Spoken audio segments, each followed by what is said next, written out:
కార్యక్రమాలను మనం చూస్తూనే ఉన్నాం. ఏదైతే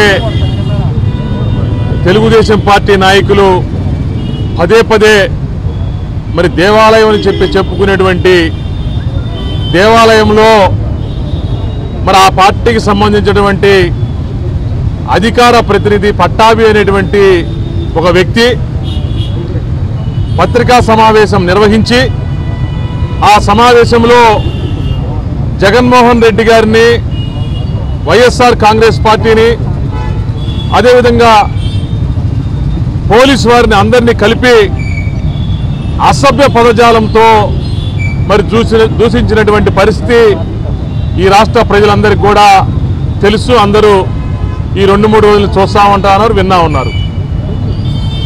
మరి తరువాత చంద్రబాబు నాయుడు గారు మరి ఏదైతే 36 గంటల పాటు మరి దీక్ష చేస్తా ఉన్నాడో తెలుగుదేశం పార్టీ కార్యాలయంలో, ఆ కార్యాలయంలో ఆయన దీక్ష చేసినటువంటి సభావేదిక మీద, దీక్ష చేస్తున్నటువంటి ప్రాంగణంలో, దీక్ష చేస్తున్నటువంటి స్థలంలో మరి తెలుగుదేశం పార్టీ సంబంధించినటువంటి బడా నాయకులు వచ్చి నేను చంద్రబాబు నాయుడు గారిని ఉద్దేశిస్తూ వైఎస్ఆర్ కాంగ్రెస్ పార్టీ మీద అనేక రకాలుగా విమర్శలు చేసేటువంటి పరిస్థితి మనం టీవీలో చూసాం, పత్రికల్లో చూసాం.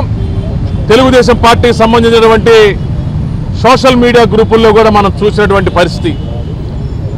నిన్న జరిగినటువంటి తెలుగుదేశం పార్టీ చేసిన నిరసన కార్యక్రమంలో విజయవాడకు సంబంధించినటువంటి ఒక శాసనసభ్యుడు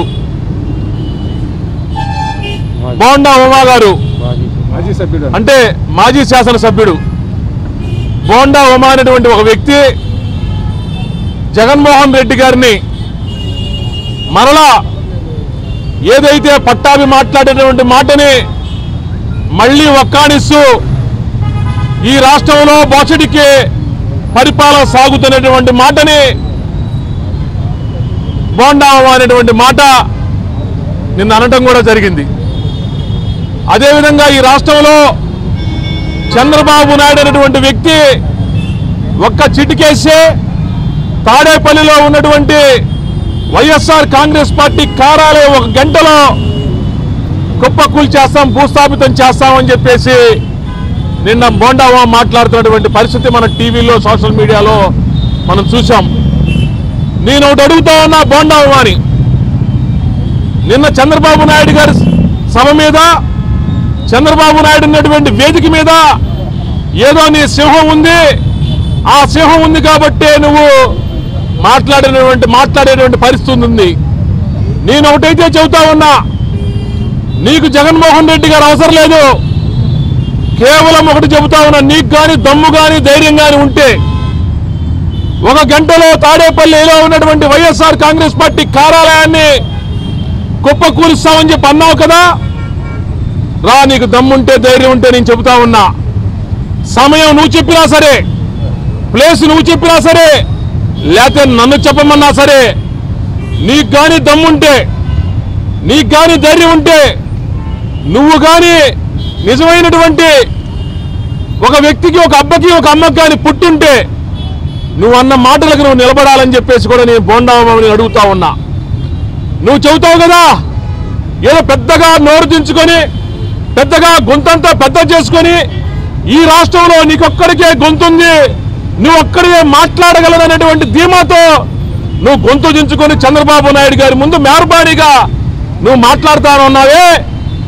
ఏదో నిన్న చంద్రబాబు నాయుడు గారు దీక్ష చేస్తున్నా ఉన్నాడు కదా, ఆ దీక్షా ప్రాంగణంలో మేము రావటం బాగోదు కానీ, ఆ దీక్ష సమయంలో మేము వచ్చే బాగోదు కానీ, ఇప్పుడు దీక్ష అయిపోయింది, చంద్రబాబు నాయుడు గారు లేడు కాబట్టి నీకు దమ్ముంటే, నీకు జీవునెత్తురుంటే నువ్వు రా, ఎక్కడికి రమ్మంటావో చెప్పు, ఏ ప్లేస్కి రమ్మంటావో చెప్పు, ఏ సమయంలో రమ్మంటావో చెప్పు, ఎక్కడికి రమ్మంటే, ఎప్పుడు రమ్మంటే, ఎలా రమ్మంటే పోలీసు వాళ్ళు వద్దు, నీ పక్కన వాళ్ళు ఉన్న వాళ్ళు ఎంతమంది అయినా తెచ్చుకో, వైఎస్ఆర్ కాంగ్రెస్ పార్టీ జెండా ప్రధాన పెట్టుకొని వైఎస్ఆర్ కాంగ్రెస్ పార్టీకి సంబంధించిన ఏ కార్యకర్తను కూడా నేను తీసుకురాకుండా నేను వస్తా, తేల్చుకుందాం, మన ఇద్దరం బోండా ఉమా ఇస్రాం అని చెప్పేసి కూడా నేను చెబుతా ఉన్నా. ఈ రోజు నువ్వు చెబుతా ఉన్నావు, నీ బతుకేందో, నీ రాజకీయం ఏందో, నువ్వు చేసినటువంటి సెక్స్ రాకెట్ ఏందో, నువ్వు చేసినటువంటి కాల్మనీ ఏందో ఈ రాష్ట్ర ప్రజలందరికీ కూడా నేను చెబుతా ఉన్నా. ఏదో నీకన్నా నేను స్థాయి తక్కువైనటువంటి వ్యక్తిని కాదు. నేను 2 సార్లు కార్పొరేటర్ గెలిచి సుమారు 8 లక్షల మంది జనాభా ఉన్నటువంటి గుంటూరు నగరానికి ఈరోజు మేయర్గా నేను పనిచేస్తున్నటువంటి పరిస్థితి. ఈరోజు నేను చెబుతా ఉన్నా, నువ్వు శాసనసభ్యుడిగా ఒక్క నియోజకవర్గానికి ప్రాతినిధ్యం వహిస్తే నేను గుంటూరు నగరంలో ఉన్నటువంటి 3 నియోజకవర్గాలకి నేను మేయర్గా ప్రాతినిధ్యం వహిస్తా ఉన్నా. నీకు దమ్ముంటే, నీకు ధైర్యం ఉంటే, నీకు కానీ సిగ్గు, రోషం, పౌరుషం ఉంటే నువ్వు రా, చూసుకుందాం. ఎక్కడికైనా సరే, ఏ ప్లేస్కైనా సరే, ఏ సమయంలోనైనా సరే రావటానికి మేము సిద్ధంగా ఉన్నామని చెప్పేసి కూడా అలజడులు సృష్టించడానికి, లేకపోతే మరి ఏదో చేయడానికి అన్నట్టు మన మంగళవారం పూట మరి పట్టాభి అనే వ్యక్తిని మరి కూర్చోబెట్టి చంద్రబాబు నాయుడు గారు స్క్రిప్ట్ ఇచ్చి మరి ఏదైతే అనకూడని మాటలు అన్నారో మనందరం కూడా చూసాం. దానికి అప్పటికే అందరం బాధపడ్డాము. రాష్ట్ర వ్యాప్తంగా కూడా నిరసనలు వ్యక్తం చేశారు. మరి తర్వాత బంద్ అన్నాడు చంద్రబాబు నాయుడు, ఆ తర్వాత నిరాహార దీక్ష అన్నాడు. మరి దేవాలయం దేవాలయం అని 10 సార్లు చంద్రబాబు నాయుడు గారు చెప్పారు. మనం కూడా చెప్పాం, దేవాలయంలో బూతులు మాట్లాడచ్చాయా అని చెప్పి. సరే అయిపోయింది, మళ్ళీ దీక్షలో కూర్చున్నాడు. మళ్ళీ నిన్న బోండా ఉమా అదే చంద్రబాబు నాయుడు పక్కన పెట్టుకుని అదే దేవాలయంలో మళ్ళీ అదే వర్డ్ని, అబోసిడికే వర్డ్ని మళ్ళా ఉపయోగించడం. కొడకల్లారా రండి చూసుకుందాం. ఒక దేవాలయంలో మాట్లాడాల్సిన మాటలు ఇవి. కావాలని చెప్పి మేము ఏదైతే మొదటి నుండి చెప్తున్నామో, కావాలని చెప్పి జనాల మధ్యన చిచ్చు పెడతానికి, జనాల మధ్యన మన స్పర్ధలు తేవడానికి చంద్రబాబు గారు ఆడుతున్న నాటకంలోని భాగమే పట్టాభి. అయితే ఆ నాటకాన్ని మరింతగా రసక్తంగా ఎక్కించే మరి ఈరోజు బోండా బొమ్మ కూడా దానికి రసోక్తంగా బోండా బొమ్మ కూడా చేరటం, అది కూడా పక్కనే ఉన్న చంద్రబాబు నాయుడు సాక్షిగా. ఇవాళ చంద్రబాబు నాయుడుగా ఏం చేయదలుచుకున్నాడు ఈ రాక్షాన్ని? జనాలను కొట్టుకోమంటున్నాడా, లేకపోతే తిట్ల పురాణంతో మొదలు పెట్టుకోమన్నాడా? ఆయన ఉద్దేశం ఏందో కూడా ఇవాళ ప్రజలకు కూడా స్పష్టంగా అర్థమవుతూ ఉంది. కావాలని కపట నాటకాలు వేసి దీక్ష చేసి నేను ఎప్పుడూ అడుగుతా ఉన్నా, ఒకటే మాట అడుగుతా ఉన్నా, మీరు పట్టాభి అన్న మాటని ఇప్పటికి కూడా ఒకసారి దాన్ని ఖండించడం కానీ దాని గురించి మాట్లాడటం కానీ చేయలేదు. ఇది కనుక మీరు చేసినట్టయితే ఈ రాష్ట్రంలో ఇంత అల్లజడి ఉండేది కాదు. ఇవాళైనా ఇప్పటికైనా సరే దాని మీద మీరు మాట్లాడండి. లేకపోతే మీ పార్టీ ఆఫీస్కి వచ్చి ఒక గేటు పగిలిందనో, ఒక అద్దం పగిలిందని చెప్పో ఇంత పెద్ద సీన్ క్రియేట్ చేస్తున్నావు. అంత పెద్ద మాట అన్న పట్టాభి గురించి నువ్వెందుకు మాట్లాడవు? ఒకసారి మీడియా వాళ్ళకు కూడా సమాధానం చెప్పండి. రాష్ట్ర ప్రజానీకానికి కూడా తెలియాలా, దాని పట్టాభి అన్న మాటని నువ్వు సమర్థిస్తున్నావా లేదా, ఖండిస్తున్నావా లేదా?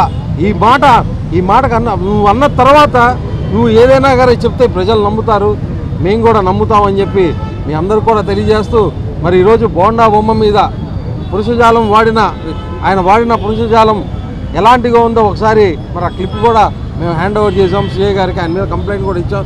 దయచేసి మేము మొదటి నుండి చెప్తా ఉన్నాం, ఇలాంటి పదాలు వాడొద్దు అంటే ఇంకొంతమంది ఎక్కువ చేసి మరీ వాడటం కూడా చాలా విడ్డూరంగా ఉంది.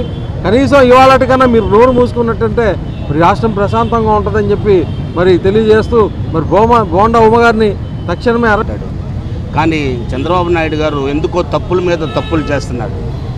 మొన్న పట్టాభి అనే వ్యక్తిని మరి దూషించాల్సింది పోయి, మరి తప్పు సరిదిద్దుకోమని చెప్పాల్సింది పోయి, నిన్న తన సమక్షంలోనే మరొక గూండా మరి ఏదైతే బోండా ఉమా ఉన్నాడో అతని ద్వారా నా కొడకల్లారా తేల్చుకుందాం రండి అని అంటాం నిజంగా సభ్య సమాజము తలదించుకునే విధంగా ఎందుకు చేస్తున్నాడో అర్థం కావట్లేదు. నిన్న మాట్లాడిన మాటలో నిజంగా ఒక అమ్మ అయ్యగా పుట్టున్నట్టయితే మా మేయర్ గారు ఒక సవాల్ ఇస్తారు. అది పార్టీ పరంగా వద్దు, నువ్వేదో పెద్ద హీరో అనుకుంటున్నావు, ఆంధ్ర రాష్ట్రంలో ఏది జరిగినా కానీ పెద్ద హీరోలాగా బయటకు వస్తున్నావు. నిజంగా నీకు దమ్ము ధైర్యం ఉంటే పోలీసులు అక్కర్లేదు, ఏం అక్కర్లేదు, మా మేయరు మరి ఆయన అభిమానులు, నీ అభిమానులు ఎంతమంది వస్తారో తెచ్చుకో. నిజంగా నువ్వు అమ్మ అయ్యకు పుట్టున్నట్టయితే తాడేపల్లి వచ్చేసేసి ఆ వైఎస్ఆర్ పార్టీ ఆఫీస్ దగ్గర అడుగు పెట్టి మళ్ళీ దాన్ని కూల్ చేసి మీరు తిరిగి వెళ్ళగలిగితే అప్పుడు చూద్దాం. మీకు దమ్ము ధైర్యం ఉంటే తాడేపల్లికి వచ్చేసేసి వైఎస్ఆర్ పార్టీ ఆఫీసుని భూస్థాపితం చేసేసి మీరు అక్కడి నుంచి సజీవంగా వెళ్ళగలిగితే నిజంగా అప్పుడు మీరు మగోళ్ళు. కాబట్టి నిజంగా ఈ రోజున నువ్వు మగోడు అయితే ఆ సవాలు స్వీకరించు. ధైర్యంగా మీడియా ముందు వచ్చాము. ఇది మా పార్టీ మాట కాదు, మా వ్యక్తిగత మాటలు ఇవి. నువ్వు కూడా వ్యక్తిగతంగా రా. నువ్వేదో రాష్ట్రంలో పెద్ద రౌడీ అనుకుంటున్నావు, పెద్ద గూండా అనుకుంటున్నావు. మా మేయర్ ఇచ్చిన మరి ఏదైతే సవాల్ ఉందో ఆ సవాలుకి నువ్వు దమ్ముంటే అమ్మాయి పుడితే రా. అంతేగాని ఎక్కడో 10 మందిని చుట్టూ పెట్టుకొని నువ్వు చేసే దందాలన్నీ కూడా ఎవరికి తెలియవనుకుంటూ మరి ఏదో కాల్మనీలోనో ఏదో అది పెద్ద ఒక దారిని పోయే వెధవను చిన్న చిన్న పక్క జీవులను కొట్టేసి హీరో అనుకుంటే కాదు. నువ్వు మగోడు అయితే ఇక్కడ రా. వ్యక్తిగతంగా పార్టీలు తీసి పక్కన పెట్టు, పోలీసులు తీసి పక్కన పెట్టు, రా చూసుకుందాం రండి.